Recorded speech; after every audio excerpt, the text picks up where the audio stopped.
नमस्कार दोस्तों, आज की हमारी नई कहानी है अभ्यास का महत्व।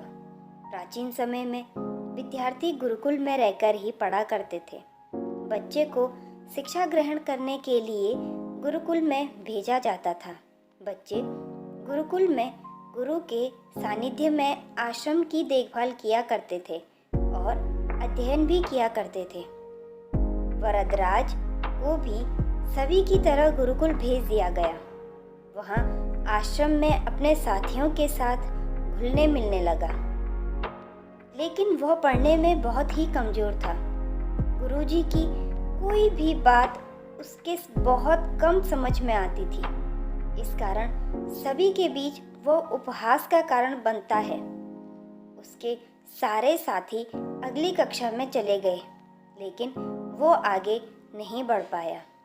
गुरुजी ने भी आखिर हार मानकर उसे बोला, बेटा वरदराज, मैंने सारे प्रयास करके देख लिए हैं। अब यही उचित होगा कि तुम यहाँ अपना समय बर्बाद मत करो। अपने घर चले जाओ और घर वालों की काम में मदद करो। वरदराज ने भी सोचा कि शायद विद्या मेरी किस्मत में ही नहीं है, और भारी मन से गुरुकुल से घर के लिए निकल गया। दोपहर का समय था। रास्ते में उसे प्यास लगने लगी। इधर उधर देखने पर उसने पाया कि थोड़ी दूर पर ही कुछ महिलाएं कुएं से पानी भर रही थी। वह कुएं के पास गया। वहाँ पत्थरों पर रस्सी के आने जाने के निशान बने हुए थे। तो उसने महिलाओं से पूछा, यह निशान आपने कैसे बनाए? तो एक महिला ने जवाब दिया, बेटे, यह निशान हमने नहीं बनाए। यह तो पानी खींचते समय इस कोमल रस्सी के बार बार आने जाने से ठोस पत्थर पर भी ऐसे निशान बढ़ गए हैं।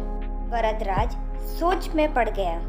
उसने विचार किया कि जब एक कोमल रस्सी के बार बार आने जाने से एक ठोस पत्थर पर गहरे निशान बन सकते हैं, तो निरंतर अभ्यास से मैं विद्या ग्रहण क्यों नहीं कर सकता? वरदराज ढेर सारे उत्साह के साथ वापस गुरुकुल आया और अथक कड़ी मेहनत की। गुरुजी ने भी खुश होकर भरपूर सहयोग किया। कुछ ही सालों बाद यही मंदबुद्धि बालक वरदराज आगे चलकर संस्कृत व्याकरण का महान विद्वान बना, जिसने लघु सिद्धांत कौमुदी, मध्य सिद्धांत कौमुदी, सार सिद्धांत कौमुदी, गीर्वाण पदमंजरी की रचना की। इस कहानी से हमें ये शिक्षा मिलती है कि दोस्तों, अभ्यास की शक्ति का तो कहना ही क्या है। यह आपके हर सपने को पूरा करेगी।